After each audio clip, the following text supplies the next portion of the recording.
Richard Southern joins us now for our Friday business headlines. And Richard, Thursday was a wild day on the markets, but not in a good way. But it looks like we're ending off the week right. Yeah, we saw a lot of selling this week for stocks, and you might have noticed that if you looked at your portfolio. You're thinking, hey, what's going on here?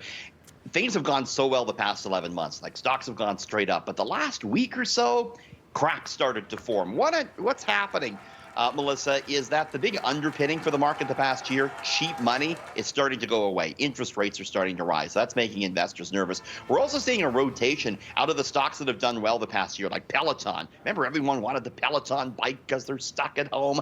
Well, that's a stock that started to fall this week. Instead, people were looking at the reopening trade, stocks that are going to do well as we get the vaccines in our arms, the airlines and the cruise operators doing well, the price of oil going up because of the reopening.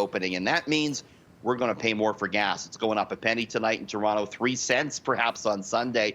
We also saw GameStop continue to move higher, closing at $137. When it was all said and done, we actually had a winning Friday today to cap off that topsy-turvy week. But things are starting to look a little bit more dicey on the markets these days, Melissa. Okay, good to know. Now, Twitter may not be implementing a much desired and much needed feature anytime soon.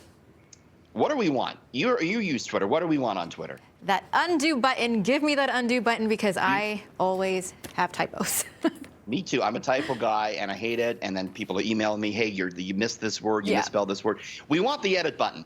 All right. Twitter today made an announcement. They said they're going to test an undo button, which will allow you to redact your tweet in the first few seconds after sending it. You see, you're going to see that sort of bar move up. But that's not an edit button. I talked to Paul Burns. He's the managing director of Twitter Canada. I said, listen, Paul, are we going to ever see that edit button? Here's what he had to say. You know what?